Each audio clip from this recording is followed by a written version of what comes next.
Hey, Randy Joe here, and this is 1001 Reviews, a series where I plan on reviewing every single album from the 1001 albums to listen to before you die book. And today we are looking at Soft Cell's 1981 album, Non-Stop Erotic Cabaret. Non-Stop Erotic Cabaret from Soft Cell was released in 1981 underneath the Some Bizarre label, produced by Mike Thorne with art direction from Andrew Pruitt, nationality UK, and a running time of 40 minutes and 38 seconds.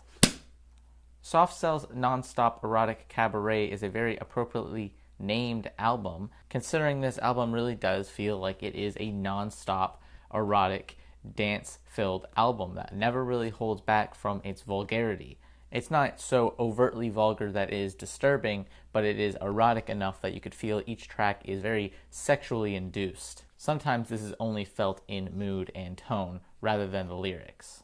The opening track, Frustration, is a relatable song to most, as this is about a very incredibly ordinary man. A man so ordinary that he is absolutely just sick of his basic routine life that he lives in, day out. And throughout this song, he yearns for something more. He yearns for the fame that the celebrities have achieved, even going so far to say that he would like to dabble in drugs with these famed stars. So topically, this is a song that most people can listen to and relate to on a personal level, but on top of that, the instrumentals here are very well polished and very well produced, really bringing out the 80s synth sounds that we've come to know and love. And if you've seen my videos before in the past where I've talked about synth pop, you would know that synth pop isn't a genre that I myself find much interest in. In fact, most of the time I find myself to be extremely bored with synth pop. But I would say that this album feels like it is rarely ever boring, including the opening track here, which isn't a boring track either. It keeps up a very consistent high energy level that never really stops and meanders too much in this wallowing despair that a lot of other synth pop albums might, and it never really feels as if it's stale. At least when it does, it's far and few in between. The second track on here, Tainted Love, is the most infamous track from Soft Cell in general. They are often considered a one-hit wonder by many, and Tainted Love is that one hit. And it's very easy to see right away why this song is such an amazing hit. It is extremely danceable, it's poppy, it's moody, it's dark, it's very much drenched in this mystique that really gives a lot of intrigue to the track. It's got this very spacey and futuristic tone that was just all the rage in the 80s. It was something that at the time, all this music and all these aesthetic choices were very futuristic and neon in a way. And Tainted Love really fits the bill of all of that into a very dense 3-minute track. I never realized how short Tainted Love was as a track actually until really paying attention to it, but I think that is working to its benefit as it doesn't overstay its welcome and it kind of just constantly hits you with punches and verses and chorus and really ends up being a really concentrated track because of it. And this really does deserve to be the biggest hit of Soft Cell's discography, as this is arguably one of the best tracks on here. But going back to the album title, I want to specifically talk about the album being Non-Stop Erotic Cabaret, and the erotic keyword is very heavily implied by the next two tracks I'd like to speak about. Those two tracks being Sex Dwarf and CD Films. CD Films is a song that is about CD films, very obviously, as it's so appropriately titled. Specifically, CD films that one might see during the night in the nightlife in this city scene full of lights and just this crazy, wild nightlife where everything is very much alive and vivid in a way. And these CD films are being played at adult theaters in the very nooks of the city. And I'd say what works best for this song is that the sounds that are being produced here feel very dark and nightlife-like. It's almost got like this foggy, atmospheric, and erotic-like sound to it, as if a dirty act is being committed as you listen to this song. But speaking of dirty acts being committed during the song, I guess you could definitely say that very concretely for the song Sex Dwarf, which, much like CD Films, is very much appropriately named, as Sex Dwarf is about a sex dwarf, like a literal dwarf for sexual gratification. It's a very strange song, to say the least, one of the oddest songs I've heard in this book so far, because not only is it going in depth into the sexual desires of this sex dwarf, but there are very specific kinks brought into the lyrics as well. Speaking of leashes, collars, playtimes, and different outfits in this very sexually induced fever dream of a track. And as the lyrics kind of delve into this and the instrumental is very synth heavy, there's also the sounds of like a whipping or a smacking sound, which can only be implied as whipping or smacking for sexual purposes, as the rough play is very much a heavy element of this narrator's interest. And on top of these whipping sounds and these smacking sounds that you hear in the track, you also hear very heavy breathing throughout the entire thing, essentially. Heavy breathing that is mixed so well into the track, however, that it really kind of pairs quite nicely alongside these synth sound effects, to the point where they mix so well together you're not quite sure what is the breathing and what's the synth, as they kind of sound one and the same.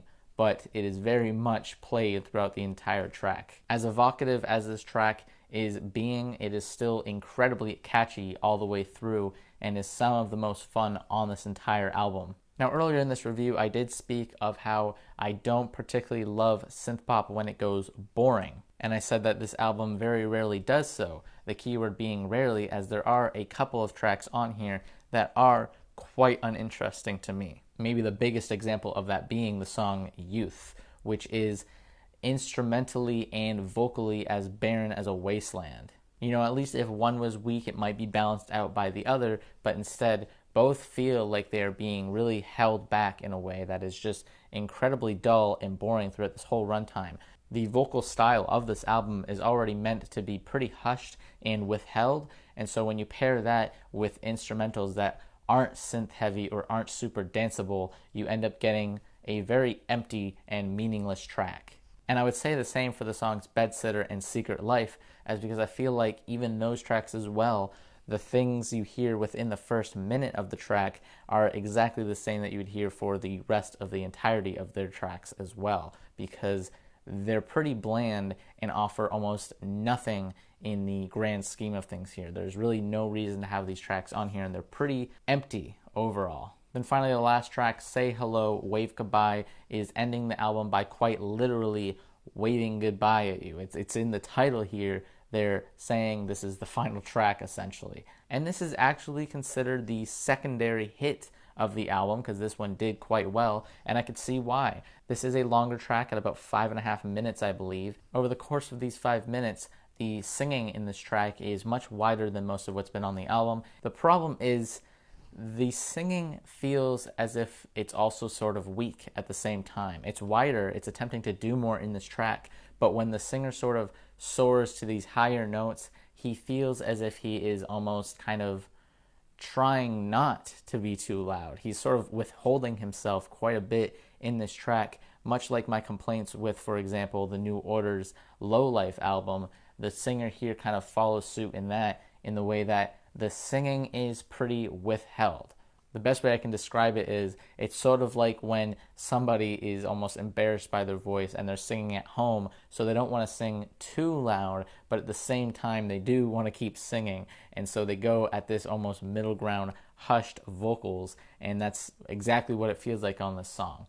It's not the worst thing ever, because he can hold a note at least, but even still, he feels like he is holding back quite a bit in this song. And the synths and instrumentals next to him feel as if they demand a much stronger performance here, and the performance here is quite severely lacking in my opinion. So overall, this album is a pretty decent mixed bag of synth pop from the early 80s. It's got a lot to offer in terms of great danceable tracks such as Tainted Love or Sex Dwarf even, or even the first song Frustration, are all pretty fantastic, but there are a couple of weak songs on here as well, like I mentioned, Bedsitter, Secret Life, or even Youth, which remain pretty forgettable for me overall. The soft rating of this album came to a 6.4, but I will go ahead and harden that down to a 6 out of 10 is the final hard rating for this album. And with that being said, this album gets a NE for not essential. I don't think it's as absolutely essential to listen to before you die, but I do think if you're a fan of synth pop, maybe you'll find a couple of tracks here worth listening to. But again, Definitely not worth the listen through and through. Anyways, that pretty much does it for this video. Let's go ahead and see what the next album we are going to listen to is in the 1001 Albums to Listen to Before You Die book. Okay, random number generator 1 to 1001 on Google, generate 967 is the next album we are going to listen to, which is 967 being TV on the Radio, Dear Science is the name of the album. So go ahead and listen to that. I will review that in exactly 1 week from now. If you like this video, please hit like, and if you have a comment about this album, please leave it below. I would love to hear it. And subscribe if you want to follow along in listening to every single album from the 1001 Albums to Listen to Before You Die book. And as always, my name is Randy Joe, and I am signing off.